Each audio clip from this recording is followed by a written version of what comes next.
안녕하세요. 김알TV입니다. 이번 시간에는요, 요즘 현장에서 고객님들이 가장 많이 헷갈려 하시는 부분을 가져왔습니다. 바로 계약갱신 청구권과 묵시적 갱신의 차이인데요. 이 둘의 요건과 효과는 어떻게 다르고, 만약 계약 만기 전에 중도 해지했을 경우 어떻게 되며, 이 경우 누가 새로운 임차인을 구해야 하고, 누가 부동산 수수료를 부담해야 되는지, 임대인과 임차인의 입장에서 알맞은 대응 방법에 대해서 정리해 드리겠습니다. 우리가 임차인이 되었다고 가정해 볼게요. 우리가 구한 전셋집에서 2년 동안 살았어요.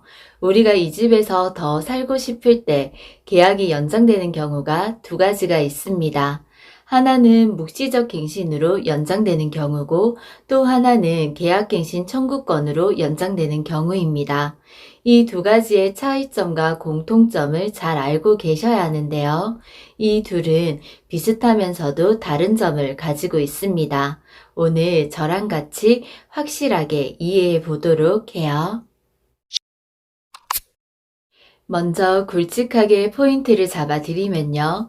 묵시적 갱신은요. 임대인과 임차인 양쪽 둘 다 계약기간이 끝나가는 동안 둘 다 별도의 거절의 표시나 행동이 오고 가지 않았을 경우에 발생합니다.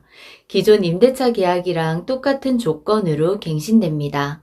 서로 계약이 종료되기 전에 임차인 입장에서는 더 살고 싶어요 라든지 나갈게요 라든지, 임대인 입장에서는 더 사실 건가요? 나가실 건가요? 라든지 이런 의사표시가 전화나 문자로도 오고 가지 않았을 때 자동으로 기존 임대차 계약과 똑같은 조건으로 갱신되는 것으로 보는 겁니다. 그럼 계약갱신 청구권은요, 임대인의 거절이나 변경 의사 표현에도 불구하고 우리 법에서 인정하는 정당한 사유가 아닌 경우에는 불가능하다는 차이가 있습니다. 무슨 말이냐면요. 즉, 임대인은 나가주길 바라는데 이게 받아들여지려면 우리 법에서 인정한 경우만 임대인이 거부할 수 있습니다.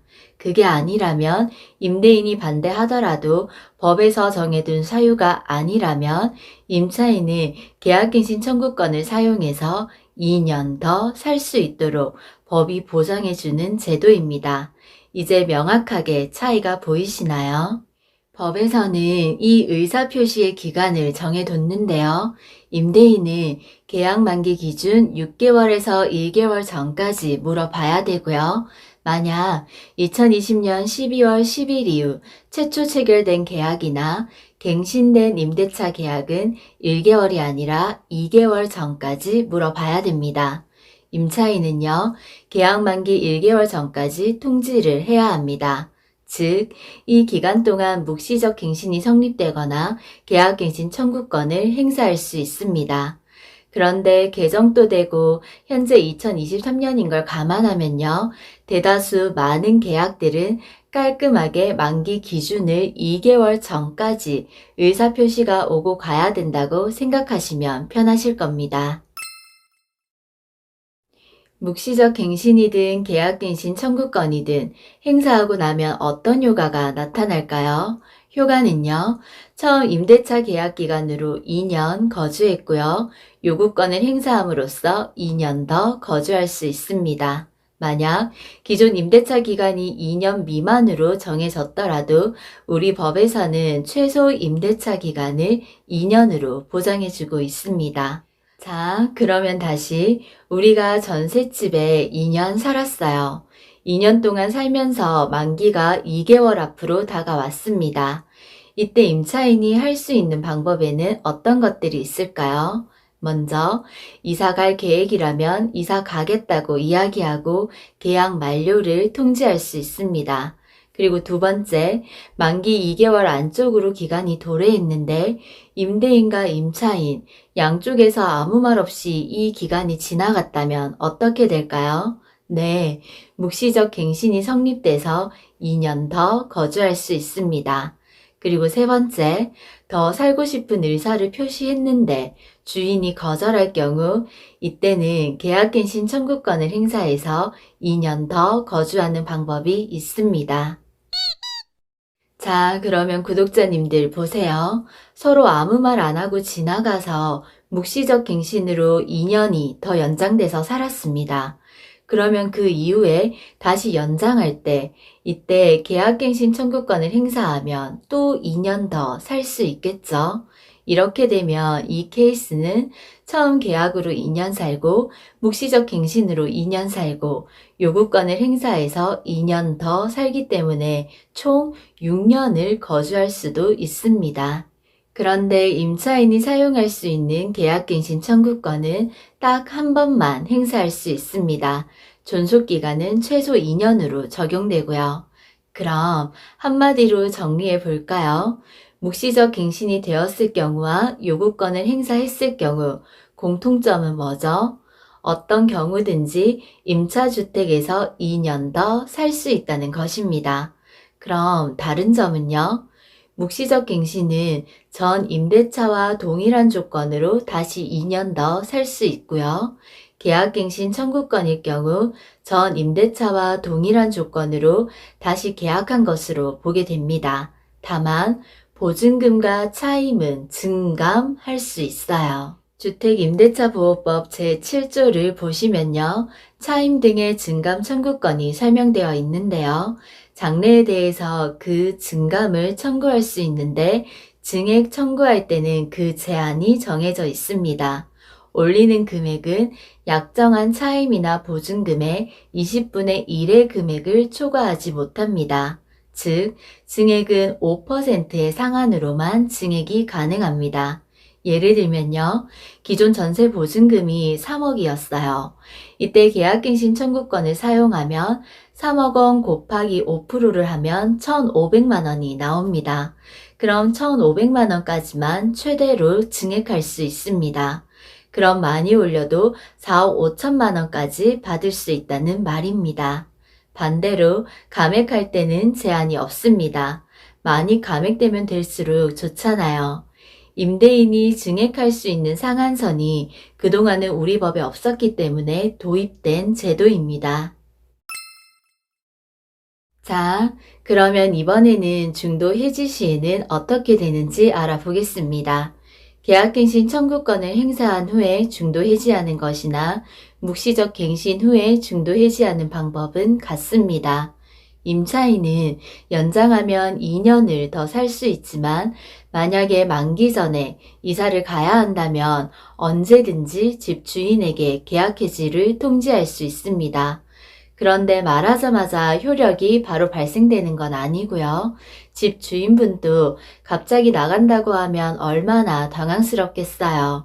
그래서 법에서는 집 주인이 돈도 마련해야 되고 준비를 할 수 있는 기간을 3개월 줍니다.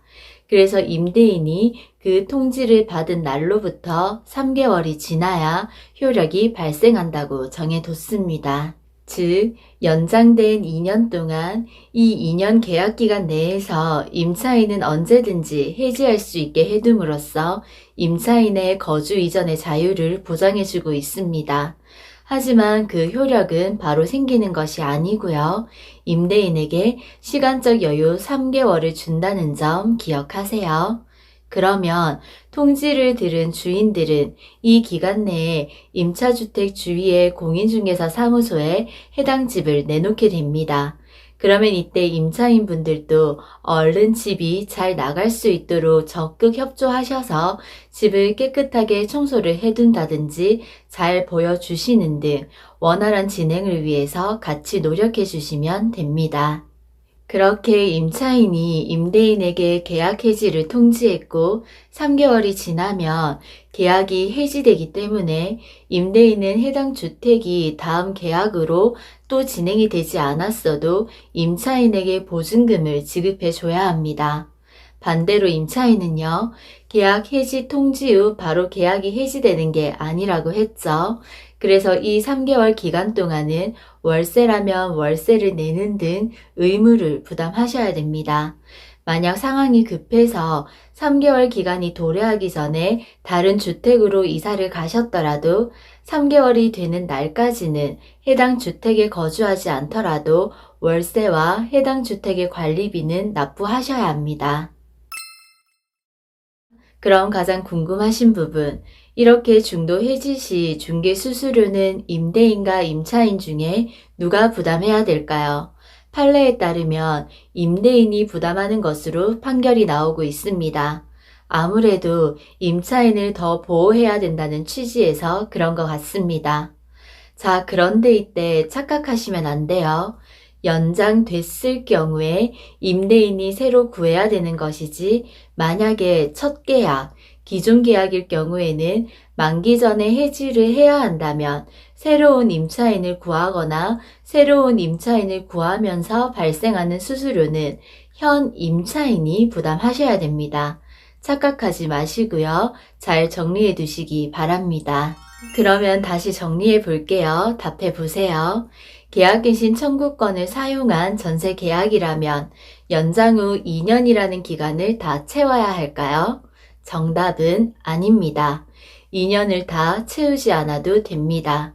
계약갱신 청구권을 사용한 재계약은 묵시적 갱신이 된 것과 같다고 보기 때문에 현 임차인은 해지 3개월 전에 의사표시를 했다면 새로운 임대차 계약에 대한 부동산 수수료는 임대인 몫이 됩니다.